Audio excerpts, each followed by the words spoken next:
But first of all, let's go to one of my favourite journalists, Dennis Shanahan from The Australian. Evening, Dennis, how are you? Good evening, Rowan. Flattery will get you everywhere, mate. Good, excellent. Now take us through, because I think people are a little bit confused. No one wants to see newspapers silenced by the government. We've all been brought up to understand newspapers perform a valuable role in a democracy to expose corruption, to expose malfeasance within government. So, nobody would disagree with that. Are we in danger of having our press freedoms threatened, as this campaign suggests? Oh, look, I think that there is no doubt that there are limits on the media, a range of limits on media and free speech. We have to break them all down, I think, into separate issues. The points you were making earlier about freedom of speech are completely right, and I think that, you know, Bill Leak was very unfairly hounded over a cartoon, which actually was very telling. Yes, it was acerbic, and yes, it may have offended people, but it was actually telling the truth. And I think that that issue is not really what the redacted front pages are all about. What we're actually looking at are two issues here. There is the issue of press freedom and access to information. A lot of what this campaign is about the inability of journalists, or the ability of governments, to prevent journalists, and when I say journalists, I mean people in the public. Journalists are just members of the public, and I think that that's important to remember. When a journalist says we should have the right to do this, what we're actually saying is Joe Blow in the street should have the right to do this. And I think that there are rights about knowing, for instance, about aged care, where there are instances where governments have lists of the worst aged care institutions in a state and won't release that information. That's simple consumer information that Dennis, we should be able to have. Why won't they release that information? We all understand terrorism. You don't want to release national security information. Why would they not release information about bad behaviour in old people's homes? Well, this is partly why we're now having a Royal Commission, because a lot of this evidence was swept under the carpet or refused to be released. They don't want it to be released because they want to try and keep the system operating, the aged care system or the health system, whatever, and they know if they go around naming and shaming people, they'll close down and you'll end up with very much fewer providers, and they'll have much greater risks, legal risks and so forth. So there's a great deal of the machinery of business involved in that particular instance. But I think the other aspect of what all the newspapers and, to be fair, the television stations and so on are also engaging in here is that they're trying to say that journalists who are doing their job should not be threatened with jail, and that this is going too far. Now, this has always been a very ticklish area. I've been investigated by police about leaks in the past, and the police have rung me up and they've said, oh, Mr Shanahan, you know, did you write that story today? And I said, yes, I did. And they said, are you going to tell us where you got it from? And I said, no. And they said, right, thanks very much. And that was the investigation. Yeah. I think part of what we're seeing here, and particularly in the instance of the News Limited journalist Anika Smithurst and the ABC, is that we've had very public and very obvious high-profile invasions of privacy as police have gone in to investigate. Now, this also, of course, we've got to say people, governments and corporations, private citizens, all have a right to try and keep what they think are legitimately secret. The issue here is, does a whistleblower who decides to go out and expose what they think are wrongdoing, and the journalist who works with that whistleblower to expose what is wrongdoing and which may be defamatory, may be damaging to a government, should they then be investigated by the police and risk jail? And this is a very difficult point here, because we know so many of the public servants who see material are confined by the Secrets Act. Now, we had the case of now MP Andrew Wilkie from Tasmania, who was a member of the Office of National Assessments, and he talked about things that were happening in Iraq. Now, it didn't help. Certainly didn't hurt his career in the intelligence community. Didn't hurt his career in politics. He's now an entrenched independent member of the Parliament. So I think that we have to be careful about how these things are carried out, who actually makes the decision, and on what grounds they make the decision. Now, if someone is investigating theft, then murder, whatever, then they have the right to conduct a police investigation. Who makes that decision and on what grounds? And this is where the Prime Minister has slipped up this afternoon in question time when he was asked about who would make the decision. And he was saying that Labor's suggestion was that, the politicians would make the decision about who would be investigated and whether charges would be laid and whether police would invade the home of a journalist or otherwise. He actually said, no, we're not going to have a decision made by a politician. Yet, only last week, 2 weeks ago, the Attorney-General, Christian Porter, was actually saying he would make the decision as a politician on what the Director of Public Prosecutions, when the Director of Public Prosecutions said, we want to investigate this journalist, Christian Porter said, well, I think the best way to handle that is not to have the DPP make the decision, but for him as Attorney-General, as the Attorney-General as that role, then making the decision who would be investigated. So this is the trick here. This is the real problem as to who makes the decision to investigate and how that investigation is carried out. Now, look, we had a lot of publicity about going through someone's underwear drawer. Now, I know there's a great Kafkaesque vision, of course, from the trial of just having people wandering through Kay's underwear drawer and going through and looking at his underwear and his dirty laundry. So there's this sort of all-pervasive view, the Big Brother world. But, of course, if someone's investigating a crime, then if they didn't look in the underwear drawer for evidence, well, they would have been remiss in their duty. Right. So, there are fine lines here, but I think that this campaign, it's not unprecedented for newspapers to redact their front pages. Of course, redact is the more common, the modern term. During the war, the Sydney Morning Herald blacked out parts of its front page saying this is what the Army censor will not allow us to publish. Yes. It was a very public, very, very powerful point to make. And I think that's what the newspapers and the other news organisations are trying to do. They're trying to make a very powerful point, but it is not an easy or simple point to make. It is complex, and we've got a long way to go about trying to draw up a law which protects journalists, but also protects the proper right of governments to be able to conduct their business confidentially in the right circumstances. Dennis, Barnaby Joyce took a swipe at the Daily Telegraph, which I just held up. Have a listen here. He was making the point that, the journalists are crying how they're being hard done by. But in his opinion, what happened to him and his wife a year or so ago was something to be criticised equally. Have a listen. It cuts both ways, right? I understand your imperative of the public interest test. I really do. But you can't say putting a private individual, a pregnant woman crossing the street on your front page is in the public interest, which you did, and then giving yourself a Walkley for it. You've got to understand that in these issues, to get respect around the term public interest, you've got to act in the public interest and be basically indissoluble in that process.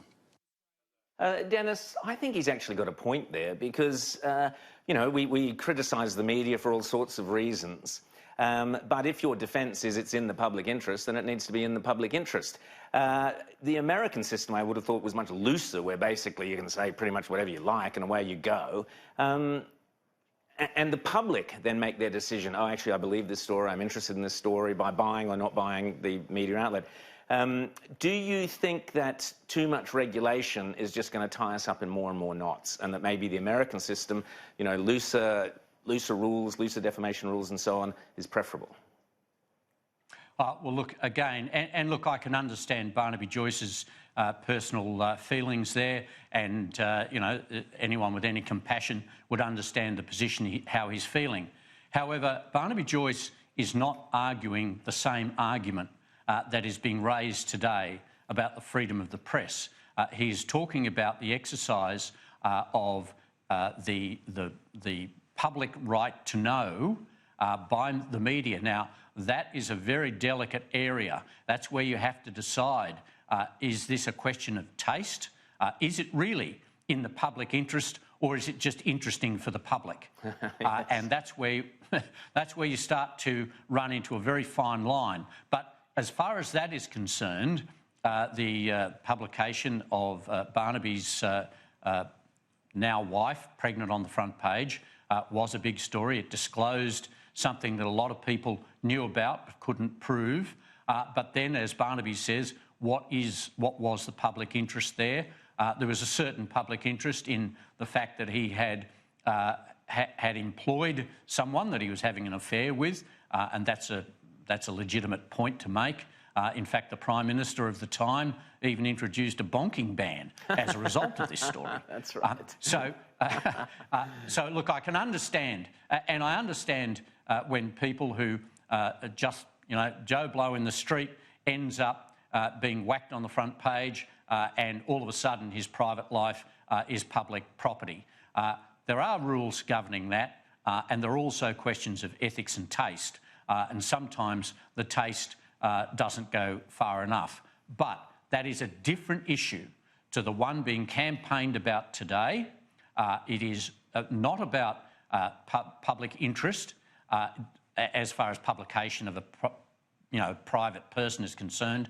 It is about governments refusing to release reasonable information to the public. We're not talking about, you know, just to the Daily Telegraphs so it can make a few dollars on a few circulation points.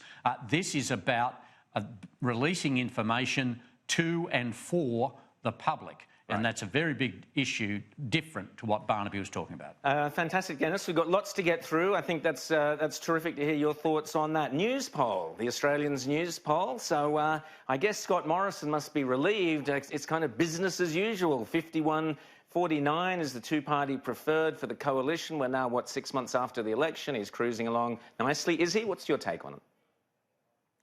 Yes, look, it's interesting you make that point. It's just 5 months, just on 6 months since the election, and the primary vote for the coalition is exactly the same, a decimal point difference, because we don't do decimal points on Newspoll outside election campaigns. But what we actually have seen now in this 5 months since the election, the coalition's primary vote is where it was at the election. So what Scott Morrison is doing is retaining the coalition's primary vote support. And importantly, that primary vote support jumped 3 percentage points on election day. So what Scott Morrison was doing was picking up, there's been a lot of criticism of the polls, but a lot of people changed their mind or made up their mind in those closing hours of polling. And when you compare this experience of Scott Morrison with previous experiences of newly elected prime ministers, you actually discover that this performance by Scott Morrison in retaining the coalition's primary vote support, and by the way, Labor hasn't improved its primary vote, what you discover is that this is the best retention rate 6 months after an election by a Prime Minister since Kevin Rudd swept to power in 2007. Wow. And what's more, it's the best retention of a primary vote since John Howard in 1998. 20 years ago. So what we're actually seeing from this poll is, you know, ups and downs, week in, week out and so on. is a trend that is showing that Scott Morrison has stable support and is held on to those people, former Labor voters, One Nation voters, people who were voting for independence, who all dropped during the election on election day, and he's holding on to them. So the idea that somehow people are saying, oh, well, you know, the people got it wrong, or, you know, they've got it mixed up. No, they believe they got it right, and they haven't changed their mind. They are sticking with Scott Morrison. Dennis, when you were saying the best poll since, I was hoping you were going to say John Howard, and then you said Kevin Rudd. So I'm not sure Scott would find much joy in that. But the second statistic since John Howard, that would be great news for the coalition team. Anthony Albanese struggling. Am I right? I argue with Graham Richardson every Monday night about this. I just don't see Anthony Albanese as cutting through. That's just my take on it. The polls would seem to agree with that. What, in your opinion, has he got to do to step up and start to, A, put the light on any failings of the Morrison government, but B, to make himself look an impressive or viable alternative Prime Minister? Yes, well, look, there are two problems for Anthony Albanese here. The first one, as I mentioned, the primary vote hasn't changed. It was at a pitiful 33%. It's still there, and Labor, and we're a long way from the election, but Labor could not hope in a million years to win an election with a primary vote that low. So Anthony Albanese has to lift that, and he also has to try and build his own profile. We know that Bill Shorten was an unpopular leader, and the story coming out of the Labor Party is now, oh, if they'd just spent more time trying to soften his image. I mean, after 6 years as leader of the opposition, they've thought, oh, maybe we should have done that in the last few weeks. Yes. So I think what Anthony Albanese, the real problem out of today's poll for Anthony Albanese, personally, is that as people make up their mind about Albanese, and there is still a very high undecided level there, up in the 20s, but as that undecided level drops in the satisfaction rating for Anthony Albanese, the dissatisfaction is rising. So as people are making up their mind about Anthony Albanese, they actually are saying, I don't like what I see. Ooh. Now, early days, but that is a problem. And of course, having inherited a complete shipwreck of an election result and a complete nightmare of contradictory policies that have to be dumped, some policies that have to be kept, and everyone trying to defend their policies and shift the blame, Anthony Albanese is going to be going to the Christmas break almost 9 months after the election without having to be able to say, well, here's Labor's policy on climate change, which is what the voters wanted to know about during the election campaign and which cost Bill Shorten very serious support. So what's happening here is that Anthony Albanese is trying to not make early decisions, which will then be attacked by the government, but by the same token, he's got to be very careful he doesn't leave his decision-making too far into this year or early into next year, because what will happen, Scott Morrison will just build on this foundation he has. He will sell stability, and as long as the economy improves a bit, Scott Morrison will go into next year with a strong outlook, and Anthony Albanese's disaffection rating will continue to rise. Dennis Shanahan, always fantastic to talk to you. Thanks so much for coming on Credlin this evening. Very insightful and great always to hear your opinions. Thanks, Dennis.